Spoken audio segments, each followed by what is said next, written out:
Hi students, in today's session we are going to see what is partnership firm. Okay, so in last session we saw sole trader. So who is a sole trader? What are the characteristics, advantages and disadvantages?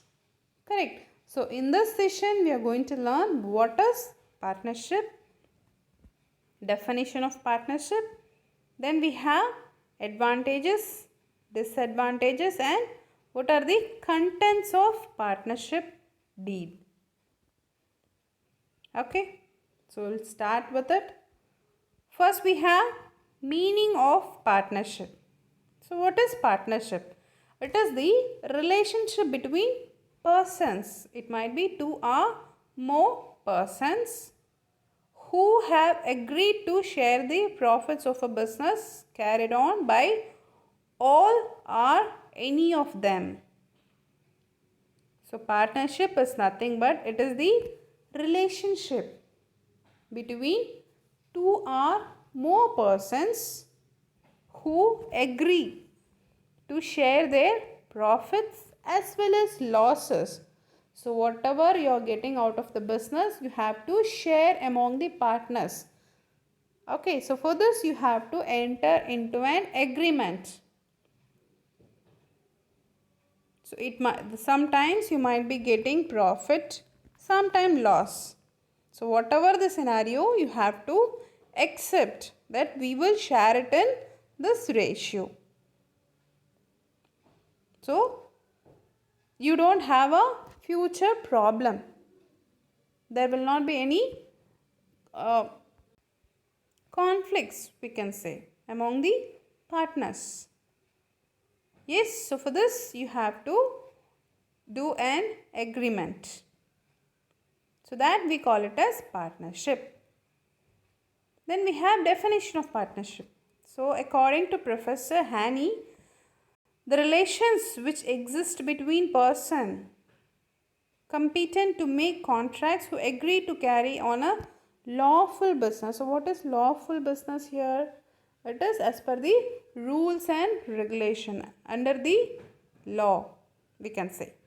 Yes, in common with a view to private gain. So what it is? The relations that exist among persons. Okay, to carry on a lawful business. So it should be under the acceptance of law. You should not do any fraud or misrepresentations here. In the name of running business, you have to run a lawful business and agree between all the partners. Okay, so that is the definition of partnership. Next we have advantages of partnership. So what are the advantages of partnership? So first one, we have easy formation. So how? So two or three persons coming together to start a business and they all have the capital, they can go ahead and start the business. The formation is very easy here. Two or more persons, 4 or 5 persons can combine together. Out of their willingness, they can start their investment if they have the idea and money. And they should also have agreement between all of them. They should agree. All should have a willingness to start the business. So once everything is in place, you can go ahead and start the business. Okay, next you have availability of larger resource. How? So in sole trader we saw, right, only one person is investing the money, whereas in partnership you can have two or more persons. Correct. So in this scenario you will get larger resource as the capital will be invested by more persons. The resource will be large in partnership. Okay, next, benefits of consultation. So what is consultation here? If you have any doubts, okay, so in the name of business or in any field, from your business, you can have a consultation with your partners. So if we do like this, will it be good for the organization? Yes, so you can have a common idea before proceeding with any new projects. Yes, so decision making can be done here. A single person will not be involved. Since it is a partnership firm, all the partners has to agree for a new project, new decision. Once the acceptance is given by all the partners only, you can go forward. Next you have division of work. So how it is? So if that is a sole trader business, only one person has to do all the work. Correct. Whereas in case of partnership, yes, you can divide your work among your partners. So for example, one person can look after the business. One person can have a track of all the customers, creditors, and one person can look after the purchase, selling, and the other person can look after accounts. You can divide your work among yourself.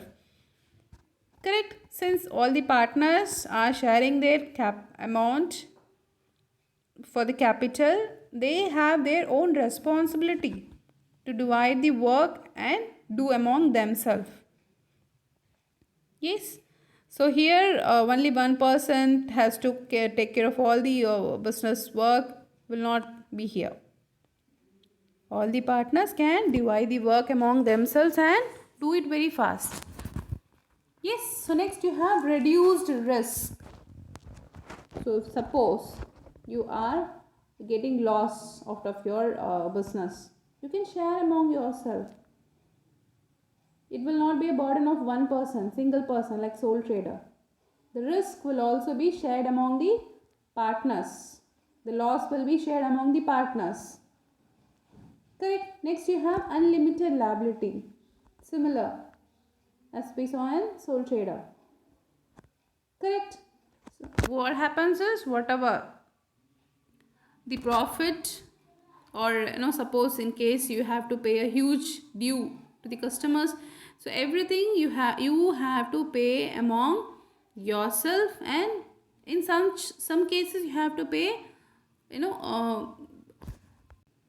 pledging your own property also. So you have unlimited liability here. Next we have easy dissolution. What is easy dissolution? If you don't like, so if there is some problem between the partners, you can go ahead and wind up the business. You need not get any permission from anyone. Suppose the partners are not happy with themselves, and they don't want to continue with their organization, they can go ahead and wind up the business. So that is easy dissolution. Next we have disadvantages. First one, lack of harmony. What is that? Lack of harmony. So if you don't have a faith, or if you do some fraud, so one partner is doing fraud and rest are all working very hard, will it work? No. So there should be equal contribution. So everybody should have a same thinking. Correct. No one should try to cheat. Even one person is doing like that, the whole business will have to face the consequences. Correct. Next, absence of legal status. Again, in partnership, it is not compulsory that you have to register. Okay. So what happens is we have absence of legal status here. We cannot have a legal status like company and all. Okay. Next, limited risk taking. So one partner will be willing to take the risk, and the other one will not be willing to take up the risk. So if you want to start a new project, then you cannot get the acceptance. Here you will be lacking the risk taking. Next, limited resource. So what it is? So again, partnership, you cannot, the amounts are invested, contributed by each partners. Okay, so like company, you will not be getting fund from outside. The resources will be limited in partnership. Next, we have lack of public confidence. So, what it is, since you are starting a new business, your partners will be knowing you, but how for the general public will know about you? They will not have a confidence until it will take certain period to gain the confidence from general public, right? Correct. So you have to run the business for certain period and you should not aim for any profit. That should be of service motive. The public should be satisfied. Only then you will get a name for your organization. So until then the public will not have confidence on your organization if it is a new business. Yes, so that is lack of public confidence. Next we have contents of partnership deed. So what is partnership deed here? It is the agreement between the partners. So what should be there in the partnership deed? For example, suppose 4 or 5 members are joining together and starting a partnership deed firm. Okay, so for that they are entering into an agreement. So what should be there in that agreement? Name, correct, and how much the capital has been invested. And also, suppose in case of loss, what should be the profit sharing or loss sharing ratio.